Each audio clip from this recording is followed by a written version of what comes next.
గ్రాటిట్యూడ్ని మనం డెవలప్ చేసినప్పుడు, కృతజ్ఞత అనే అంశాన్ని మనం ఎక్కువగా ఆలోచన చేసినప్పుడు మనమే సంతోషంగా ఆనందంగా ఉంటాం. కృతజ్ఞత లేని చోట ఏముంటుంది? సణుగుళ్ళు ఉంటాయి, సంశయాలు ఉంటాయి, గొడవలు ఉంటాయి, వివాదాలు ఉంటాయి, కలవరాలు ఉంటాయి, ఆందోళన ఉంటుంది, కలవరం ఉంటుంది, ఇవన్నీ అక్కడ ఉంటాయి.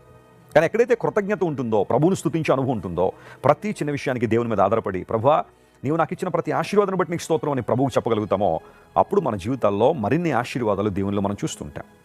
Lord we give you thanks, నీకు కృతజ్ఞతాస్తుతులు చెల్లిస్తున్నాము. దానికి కూడా కారణం ఉంది అదేనంటే, నీవు మాకు సమీపంగా ఉన్నావని. రే దేవుని బిడ్డ, నీకు తెలుసా నీ దేవుడు సమీపంగా ఉండే దేవుడు అని? ఆయన ఎక్కడో దూరంగా ఉండేవాడు కాదు. ఆయన ప్రపంచంలో కొంతమంది కొన్ని రకాల వాదనలు వెలుగులో తీసుకొచ్చారు.